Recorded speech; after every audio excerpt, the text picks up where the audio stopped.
మీ ఎలాంటి వ్యాపార ప్రకటనలకైనా వెంటనే మా ఛానల్ సంప్రదించండి. నమస్తే. ఈరోజు మన స్టూడియోలో ప్రముఖ ఆధ్యాత్మికవేత్త ఆస్ట్రాలజర్ బ్రహ్మశ్రీ సుభాష్ శర్మ గారు మనతో ఉన్నారు. గురువు గారితో మాట్లాడేద్దాం. నమస్కారం గురుగారు. శ్రీమాత్రేనండి. గురుగారు, నవంబర్ మాసం విశేషంగా వృషభ రాశి వారికి ఎలాంటి ఫలితాలు రాబోతున్నాయి? ఓవరాల్గా ఎటువంటి దైవారాధన పరిహారాలు తీసుకుంటే బాగుంటుందంటారు? తప్పకుండా తెలియజేస్తాను. ముందుగా ప్రేక్షకులందరికీ శ్రీమాత్రే నమః, శ్రీ గురుభ్యో నమః. యాదేవి సర్వభూతేషు మాతృరూపేణ సంస్థిత నమస్తస్సై నమస్తస్సై నమస్తస్సై నమో నమః.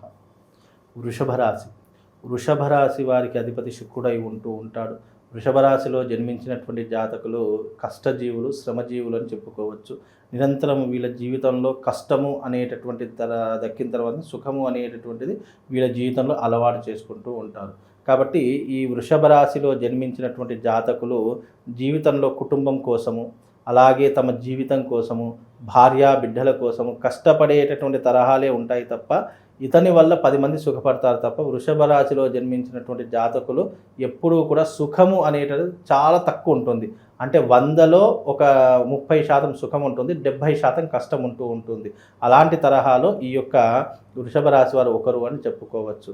వీళ్ళు పుట్టుకతోనే చాలా కష్టపడుతూ ఉంటారు. అంటే చిన్నప్పుడు చదువు కోసం కష్టపడుతూ ఉంటారు. కొద్దిగా వయసు తెలిసేసరికి సంపాదిద్దాము అనేటటువంటి కష్టంలో ఇమిడీకృతం అయిపోతూ ఉంటారు. సంపాదిద్దాము అనేసరికి ఇక వివాహం అనేటటువంటి కష్టంలో పడిపోతూ ఉంటారు. అంటే కొంతమంది ఎలా ఉంటారంటే ఒక ఏజ్ వచ్చేసరికి అన్ని సమకూర్చుకొని తర్వాత లైఫ్ని చాలా హ్యాపీగా లీడ్ చేస్తూ ఉంటారు. కానీ వృషభ రాశిలో జన్మించినటువంటి వారు ఏంటి అంటే కనుక సంతోషపడదాము, ఆనందపడదాము, లగ్జరీ లైఫ్ని అనుభవిద్దాము అనేసరికి ఏదో ఒక జీవితంలో ఎంటర్ అవుతూ ఉంటుంది.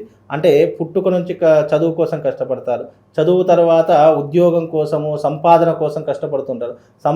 సంపాదిస్తున్నాము అని అనుకుంటే కనుక ఇక ఆ సంపాదన ఎవరికి తోడ్పడుతుంది? ఇక కుటుంబము, పిల్ల పాపలు, రెంట్లు, ఇవి అన్నిటి కూడా దానికోసం కష్టపడుతూ ఉంటారు. ఇక పిల్లలు అయ్యారు, మంచి జీవితం అనుభవిద్దామంటే చూస్తూ 40-50 ఏళ్ళు గడిచిపోతాయి.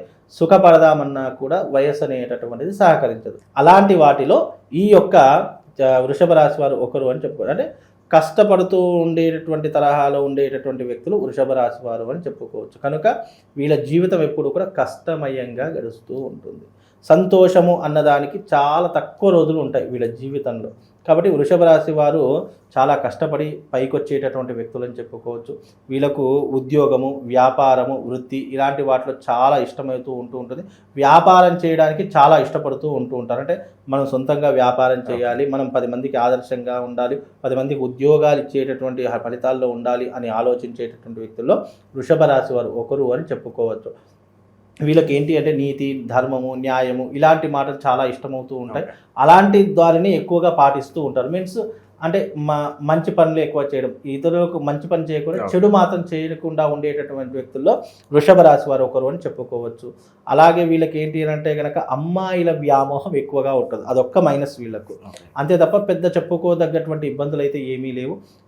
కుటుంబం పట్ల శ్రద్ధ ఎక్కువగా ఉంటుంది. జీవితంలో పిల్లా పాపలను బాగా చూసుకోవాలి, జీవితంలో వృద్ధిలోకి రావాలి, మంచి ఒక సొంత ఇల్లు ఉండాలి, సొంత లగ్జరీ లైఫ్ అనుభవించాలి అని ఆశలు కలిగినటువంటి వ్యక్తుల్లో వృషభ రాశి వారు ఒకరని చెప్పు. ఇక గృహయోగం కావచ్చు, ఏదన్నా ప్రత్యేక యోగాలు ఏమన్నా వరుస్తున్నాయి వీళ్ళకి? ముఖ్యంగా వీళ్ళకు ఇల్లు లేనటువంటి వారు ఎవరైతే ఉన్నారో ఈ మాసంలో ప్రాపర్టీస్ కొనుక్కోవడం కావచ్చు, లేదా అపార్ట్మెంట్స్ కావచ్చు, విల్లాస్ కావచ్చు, లేదా ఇండిపెండెంట్ హౌసెస్ కావచ్చు, ఏదో ఒక గృహ నిర్మాణం అయితే చేసేటటువంటి పరిస్థితుల్లో వీళ్ళు ఈ మాసంలో తప్పకుండా ఇమిడీకృతమై ఉంటారు. కనుక ఈ మాసంలో వీళ్ళకు గృహయోగం అనేటటువంటిది తప్పకుండా కలుగుతుంది. అది కూడా గృహం కొనుక్కోవాలి అనుకుంటే కనుక మీ దగ్గర 70% అమౌంట్ ఉండి ఒక 30% లోనుకు వెళతాను అంటేనే కనుక గృహం తీసుకునే ప్రయత్నం చేయండి. చాలామంది గృహం తీసుకుందాం అనుకునే అంటే ఇల్లు ఒక సొంత ప్రాపర్టీ ఉండాలి అనేటటువంటి ఒక తరహాలో ఏమవుతుంది అని అంటే కనుక వీళ్ళ దగ్గర డబ్బులు లేకున్నా సరే లోన్ వస్తుంది కదా అని చెప్పేసి లోను మీద ఇల్లు తీసుకుంటూ ఉంటారు. ఆ లోన్ ఎప్పటి వరకు పెట్టుకుంటారు? 30 సంవత్సరాలు 40 సంవత్సరాలు. అంటే వీళ్ళ జీవిత కాలంలో 30 సంవత్సరాలు లోను కట్టుకోవడానికి వెళ్ళిపోతే ఆల్రెడీ ఆ సగం జీవితం వీళ్ళది అయిపోతూనే ఉంటుంది. కాబట్టి ఎప్పుడైనా ఒక ప్రాపర్టీ కొంటున్నాము అని అంటే కనుక మన దగ్గర 70% ఉండేది ఒక 30% లోను వెళితే కనుక మీరు దాన్ని తొందరగా క్లియర్ చేసుకుంటూ ఉంటారు. లేదు ఒక 50 లక్షల ఇల్లుకి 40 లక్షలు మీరు లోన్ తీసుకొని 10 లక్షలు మనం పెట్టుకుందామంటే ఆ 40 లక్షలు కట్టడానికి మీ జీవితంలో 35 సంవత్సరాలు గడిచిపోతూనే ఉంటూ ఉంటాయి. కాబట్టి అలా వెళ్ళకుండా మీరు ఒక ప్లానింగ్తో వెళ్ళండి, లేదా సలహాలు సూచనలు తీసుకునే ప్రయత్నం చేయండి. అంతే కదా అని చెప్పేసి ఇప్పుడు వీళ్ళు బ్యాంకు వాళ్ళు కావచ్చు, ఈ బజాజ్ ఫైనాన్స్ వాళ్ళు కావచ్చు, వీళ్ళు ఏం చేస్తున్నారంటే మాకు వద్దురా ఆయన అప్పు అన్నా గాడ వాడు 10 సార్లు ఫోన్ చేసి మీరు అప్పులు తీసుకోండి, మాకు ఫ్రీ లోన్స్ ఉన్నాయి, మీకు అప్రూవల్ ఉంది, మీకు 150% లోన్స్ వస్తాయి అని చెప్పేసి నానా రకాలుగా మనిషి వద్దు అన్న వాళ్ళు కాల్స్ చేస్తూ ఉంటారు. వద్దు అన్న వాడికి ఏదో ఒక రోజు ఆశ పుడుతూ ఉంటుంది, ఇక వస్తుంది కదా నాయన తీసుకుందామని చెప్పేసి ఆశలు అయిపోయి ఆ ఆశ ఖాతా ఏమవుతుందంటే నిరాశకు చెంది అది తీసుకునేటప్పుడు బాగానే ఉంటుంది, కట్టేటప్పుడు మాత్రం చుక్కలు కనిపిస్తున్నాయి. కాబట్టి ఎప్పుడైనా అప్పు చేసి మాత్రం మీరు ఏ ప్రాపర్టీ కూడా తీసుకోకుండా ఉంటే బాగుంటుందండి. ప్రస్తుత కాలం ఎలా నడుస్తుంది ఈ మాసం విశేషంగా? ఈ మాసంలో కనుక చూసుకున్నట్టయితే వృషభ రాశి వారికి ఈ మాసం చాలా అదృష్టమైనటువంటి మాసంగానే చెప్పుకోవచ్చు. పెద్ద చెప్పుకోదగ్గటువంటి ఇబ్బందులు అయితే ఏమీ కనిపించడం లేదు. ఈ మాసంలో ఈ యొక్క వృషభ రాశి వారికి మంచి ఫలితాలు ఉండటంతో పాటు డబ్బును సంపాదిస్తారు, వృత్తి వ్యాపారాదుల్లో లాభాలు చేకూర్చుకుంటారు. అలాగే వీళ్ళకు ఉన్నటువంటి కుటుంబ తరహాల్లో ఏదైనా ఇబ్బందులు ఉన్నా కూడా వాటన్నిటిని కూడా చక్కదిద్దుకోవడానికి ఈ మాసం చాలా అనువైనటువంటి మాసంగా చెప్పుకోవచ్చు అండి. చేస్తున్న ఉద్యోగంలో ఏమన్నా భంగం కలవడం, అంటే ఉద్యోగం పోతుందేమో అన్న భయం కావచ్చు, మానసిక ఒత్తిడి ఇవేమన్నా వచ్చే అవకాశాలు కనిపిస్తున్నాయి? ఉద్యోగం లేనటువంటి వారికి తప్పకుండా ఈ మాసంలో ఉద్యోగం దొరికేటటువంటి అవకాశం ఏర్పడుతూ ఉంటుంది. మానసిక పరిస్థితులు కూడా మెరుగైనటువంటి అవకాశాలే ఉంటూ ఉంటాయి. పెద్ద చెప్పుకోదగ్గటువంటి ఇబ్బందులు అయితే ఏమీ కనిపించట్లేదు. మంచి శుభకార్యాలు చేస్తూ ఉంటారు, విదేశీ ప్రయాణాలు చేస్తూ ఉంటారు, అలాగే పెద్దవాళ్ళ సలహాలు సూచనలు పాటిస్తూ ఉంటారు. అన్ని రంగాలలో వీళ్ళకు చాలా అద్భుతమైనటువంటి ఫలితాలే ఉన్నాయి తప్ప పెద్ద చెప్పుకోదగ్గటువంటి నెగిటివ్ పాయింట్స్ అయితే ఏమీ లేవు.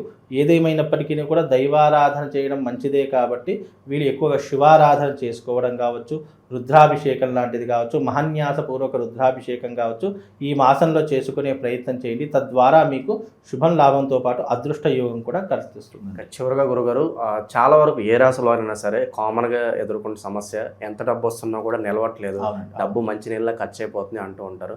ఏదన్నా బెస్ట్ రెమెడీ షార్ట్ అండ్ స్వీట్గా ఉన్న ధనపరంగా ఒక రెమెడీ తెలియజేయండి. 12 రాశుల వారు ఎవరైనా సరే, ఏ రాశి వారైనా సరే ఒక్క చిట్కా చెప్తాను, దాని ద్వారా ధనాన్ని ఆకర్షించేటటువంటి శక్తులు కలుగుతూ ఉంటాయి.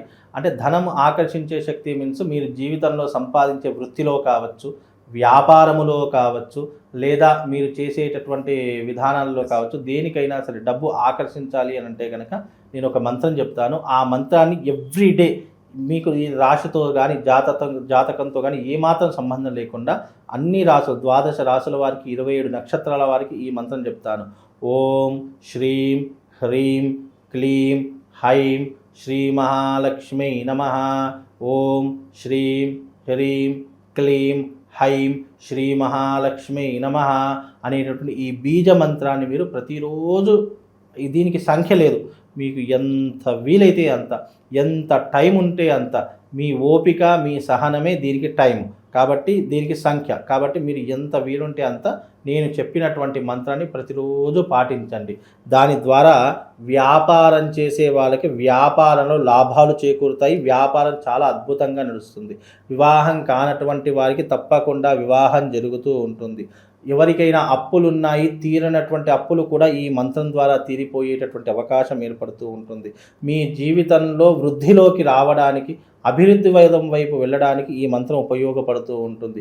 కుటుంబంలో కలతలున్నాయి, కుటుంబంలో అశాంతి ఉంది, కుటుంబంలో భార్యాభర్తల మధ్య ఇబ్బందులు జరుగుతున్నాయి అనుకున్న వాటికి కూడా ఈ మంత్రం మీ జీవితంలో అద్భుతంగా ఉపయోగపడేటటువంటి ఒక తారక మంత్రంగా ఈ బీజాక్షరాలు, నేను చెప్పినట్టు బీజాక్షరాలు మామూలు అక్షరాలు కాదు, సాక్షాత్తు చతుర్వేదాల నుంచి గ్రహించబడినటువంటి అక్షరాల్లో మహాలక్ష్మికి ఉపయోగపడేటటువంటివి, మన జీవితంలో ధనాన్ని ఆకర్షించబడేటటువంటి బీజాక్షరాలు కాబట్టి ఈ యొక్క మంత్రాన్ని ప్రతిరోజు మీరు మాలలా ధరించుకునే ప్రయత్నం చేయండి.